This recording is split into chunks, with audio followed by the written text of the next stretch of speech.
Terima kasih pimpinan. Assalamualaikum warahmatullahi wabarakatuh. Terima kasih pertama-tama izin Bapak Panglima atas paparannya yang sangat komprehensif dan juga visioner.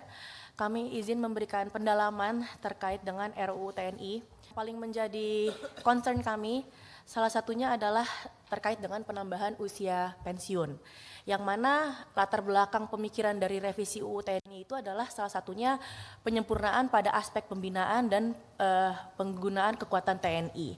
Dengan adanya penambahan usia pensiun tentunya kami setuju karena di usia 60-an itu kami kira seseorang masih dianggap kuat dan produktif baik secara fisik maupun secara berpikir. Apalagi kalau kita berbicara bahwa Bapak TNI ini kan kami yakin dari sejak muda sudah punya kesehatan yang bagus, menjaga kebugaran tubuh sehingga perpanjangan usia ini bukan sesuatu yang harus diragukan. Namun ada beberapa pertanyaan dari kami Bapak dan masukan, mohon izin yang kiranya bisa Bapak jawab dalam kesempatan kali ini. Yang pertama adalah terkait dengan apa korelasi antara penambahan usia pensiun dengan produktivitas yang diberikan oleh para jenderal Bapak. Karena izin Pak, ini semua tentu harus kita pahami, harus terukur betul. Kalau perlu dengan diberlakukannya RUU baru ini dan penambahan usia pensiun Pati, maka harus ada asesmen tambahan agar nantinya yang naik pangkat adalah benar-benar yang best of the best.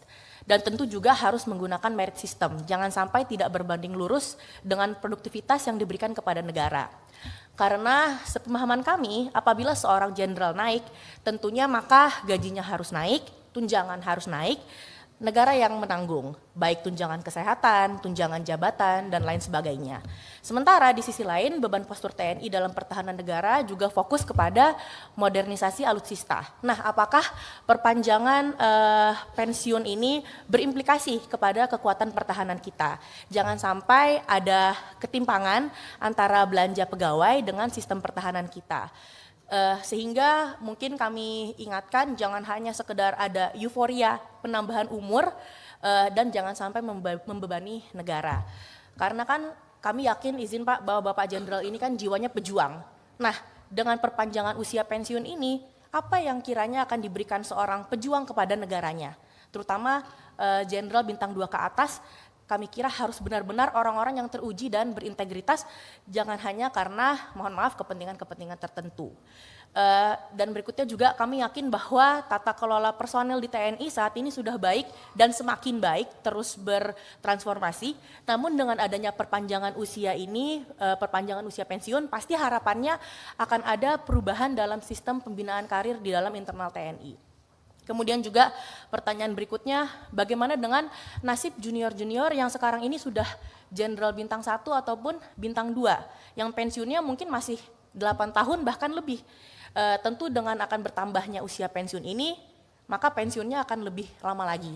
Mohon maaf Bapak Panglima, kami hanya memberikan masukan, tentu ini harus dipikirkan betul, kami ingin agar kinerja dalam internal TNI harus terus diperbaiki, yang sudah baik harus semakin baik dan ditingkatkan lagi, dan target-target penguatan TNI di masa kepemimpinan jenderal-jenderal yang pensiunnya akan lebih panjang ini harus betul-betul terukur.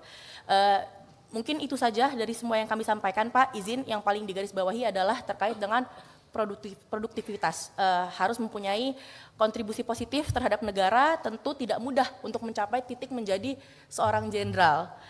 Oleh karena itu saringannya harus betul-betul disaring, dan pertanyaan kami yang terakhir, apakah dengan adanya perpanjangan usia pensiun ini maka persyaratan menjadi jenderal harus diperkuat, bukan hanya terkait dengan usia kerja dan pendidikan. Mungkin harus ada diferensiasi yang lain. Itu masukan dari kami. Terima kasih banyak. Wassalamualaikum warahmatullahi wabarakatuh. Waalaikumsalam warahmatullahi wabarakatuh.